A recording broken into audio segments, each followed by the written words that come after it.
Anti-aircraft artillery in Axis and Allies is the piece that doesn't really seem to matter. Until it does. Today we're going to explain why these notorious land units can be such a key part of the game. Let's make it hot.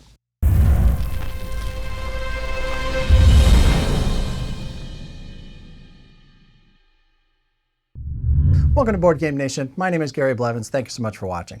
Today we're wrapping up our series on air combat for Axis and Allies. In part 1, we broke down fighters. Part 2, we covered bombers, strategic bombing rates, and that optional rule regarding escorts and interceptors. If you want to check those videos out, we'll have a link at the end of this one. Today, in part 3, we're going to cover the dreaded anti-aircraft artillery, also known as AA guns, Flak, AAA, or AAA, or in this video, we're going to get you the basic stats for AA guns and how you can use them to fight off the swarms of attacking air units. We're also going to bring the entire series together and share an example that features fighters, bombers, and AA guns, all using those special abilities. One quick thing, if you're brand new to Axis and Allies, this video may not be for you. This video is going to assume that you're comfortable with the basic mechanics of combat for Axis and Allies and, well, Axis and Allies in general. If that's not you, you need to head over to our complete how to play video linked in the card above. It'll take you through the game from the very top, or you can jump around using the chapter guide in the description.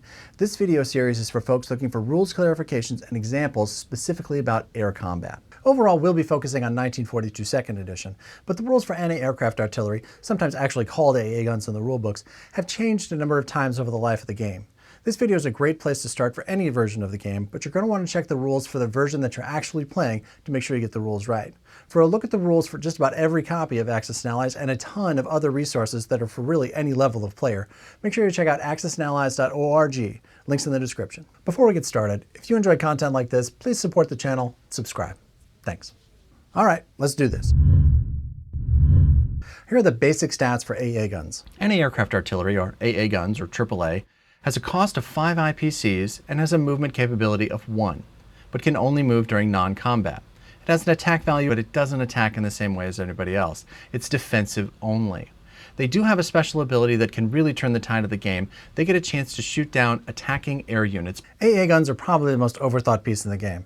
Here's the first thing you need to know. They can only move during the non-combat phase, with one rare exception. If an AA gun starts the turn as cargo on board a transport, the transport can move, load infantry, and offload that infantry into combat, but not the AA gun. The AA gun can only be loaded or offloaded during the non-combat phase. If this happens, the transport can't then offload the AA gun during non-combat. It's already offloaded once this turn and it's done. Here's a quick example of that rare scenario. It's time for the combat move of the United States, and they've got a transport that's holding an AA gun in C-Zone 12. They want to carry that cargo into 13, pick up the infantry in Gibraltar, move north to C-Zone 8, and do an amphibious assault in France. Notice that the infantry offloaded, but the AA gun remained on board the transport. This is the only time that an AA gun can move during the combat move phase.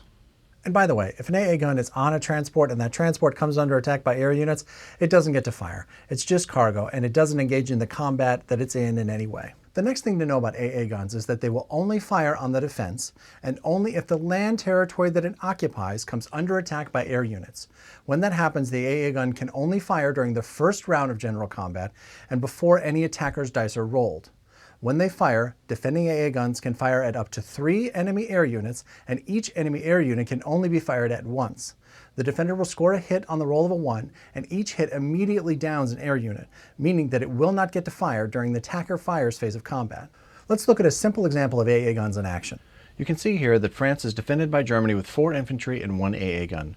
The UK wants to attack with everything that it can. It loads the 2 infantry onto the transport and brings in the 2 fighters and the 2 bombers. Let's go to the battle board. We have everyone in the proper lane, but there's no place on the board for the AA gun. Set it off to the side, but make sure that it's visible. It will have a role to play. All right, let's go. The UK is attacking with 4 air units, and the Germans only have 1 AA gun defending, so they'll be able to roll 3 dice, shooting at 3 of the air units. Let's see how it goes. 2 hits. Wow, that's a big one. The UK immediately removes 2 fighters. They won't get to fire during the attacker fires phase. The infantry fires. No hits.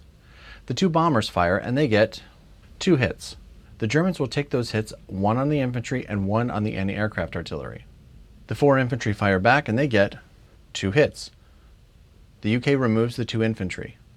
The UK gets to decide now whether or not to continue the attack or retreat. They're feeling froggy, so they'll press the attack. They get 2 more hits. 2 infantry to the casualty zone.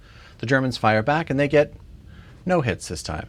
Now, the UK has pressed its luck far enough, plus they can't take the territory without a land unit, so they decide to retreat. During non-combat, the bombers move back to the UK where they end their turn. Here's another way to think about this. AA guns are defending a land territory. They react when an enemy air unit enters the territory, but each AA gun can only fire at 3 air units, and the air units are moving too fast to be fired at more than once. Once the air units get past the anti-aircraft fire, they engage with the other units in the territory. The AA guns are then kind of done, except that they can be taken as a hit by the defense during regular combat. Here's the other thing to keep in mind. We talked about this a little bit in part 2 of this series, but it bears repeating. AA guns only defend the actual territory. They never engage air units that have come for a strategic bombing raid. That's the job of the industrial complex. Okay, I think we've got a handle on fighters, bombers, and AA guns. Let's put them all together in one example and see if we can get them to use their special ability. During the purchase units phase, the Germans purchase an aircraft carrier and a fighter. It's time for Germany's combat move phase. They announce that they will conduct 2 attacks. The first in the Caucasus, the territory, and the second will be a strategic bombing raid on the industrial complex in Karelia.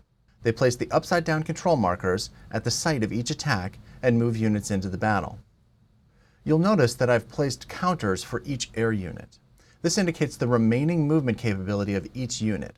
This is not required, but it's helpful when you have multiple planes coming from different locations. Strategic bombing raids always resolve before other types of battles, so we'll start there. Remember, the bombers are only attacking the industrial complex. They will ignore any other units in the territory, but they don't just get a free shot. The USSR rolls 2 dice, 1 for each attacking bomber. They're looking for a 1 to shoot down a bomber. 1 hit. The Germans remove a bomber and roll 1 die and get a 6. Remember, even though the Germans rolled a 6, the maximum damage that can be done is twice as much as that territory's production capability. In this case, Karelia can only produce 2 IPCs per turn, meaning the maximum damage that can be done is 4. The other 2 points are not assigned. Over to the battle in Caucasus. In this example, the Germans are attacking Caucasus with 3 infantry, 2 tanks, 3 fighters, and 1 bomber. The territory is defended with 2 infantry, 2 fighters, and 1 AA gun. Step 3. Attackers fire. Here we go. For each attacking air unit, the defender rolls 1 die for a maximum of 3 per AA gun present. In this case, we have 4 attacking air units and 1 AA gun defending, 1 more than the maximum can fire. So the defender rolls 3 dice, and they're looking for a roll of 1 to score a hit, and they scored 1 hit. The attacker chooses which unit got shot down and immediately removes it from play. The downed plane is destroyed right away and will not get to fire. The infantry needs a 1 to hit. All misses. The tanks and the fighters all have a value of 3, so we can roll them all at the same time. 2 hits. Lastly, the bomber attacks at a 4, a 3rd hit. The defender chooses to move 2 infantry units to the casualty zone, but the defenders choose to take the AA gun as a casualty rather than lose a fighter. Step 4, defenders fire. The infantry needs a 2 or less for a hit. They both hit. Now the fighters, defending at a 4, 1 hit and 1 miss. The attacker needs to assign 3 hits. The attacker removes all 3 infantry units. Step 5, remove defender casualties. Back to the box they go. Step 6, press the attack or retreat. With only 2 Russian fighters remaining, the Germans will press the attack. Remember, AA guns only fire during the first round of general combat, so even if that AA gun had survived, it wouldn't get to shoot again. The Germans fire with the 2 tanks and 2 fighters all needing a 3 to hit. 2 hits. That's enough to destroy the remaining defending troops. You can roll for the bomber if you want to, but it doesn't really matter. The 2 fighters return fire needing 4. They both hit. Bad news for the Germans. Now the Germans have a tricky choice. If they select the 2 tanks to take the hits, they will have no land units left to capture the territory and the industrial complex. Now, this is a strategic choice that will vary depending on the situation, but in this case, the Germans will choose to lose 1 tank and the more expensive fighter, leaving 1 tank to take control of the territory. The Germans won the territory, so they turn over their marker and adjust the national production chart. Now, along with any other non-combat moves that Germany might want to make elsewhere, we need to find a place for these air units to land. Remember, even though the Germans took control of Caucasus, they didn't control it at the beginning of their turn, so they can't land units there. The bomber that did the industrial raid in Karelia will head back to Paris. The bomber that attacked Caucasus will return to Germany, while the fighter will use its remaining movements to end its turn in C-Zone 15. During the mobilized units phase, the Germans will place their incoming aircraft carrier and fighter in C-Zone 15. This will also provide a safe place for the fighter coming from Caucasus to land and end its turn. And there you have it, everything you need to know about air combat and Axis and Allies. Now that Board Game Nation has completed a detailed series on air combat and sea combat, it's time to throw that rulebook out the window. Stay tuned as Board Game Nation lays out our favorite house rules for Axis and Allies. When those are ready, they'll start right here. If you want to take a look at the other parts of this series, click here. If you need the full how to play for Axis and Allies, here you go. And if you're ready to join Board Game Nation, click here to subscribe. My name is Gary Blevins. Thank you so much for watching. We'll see you next time.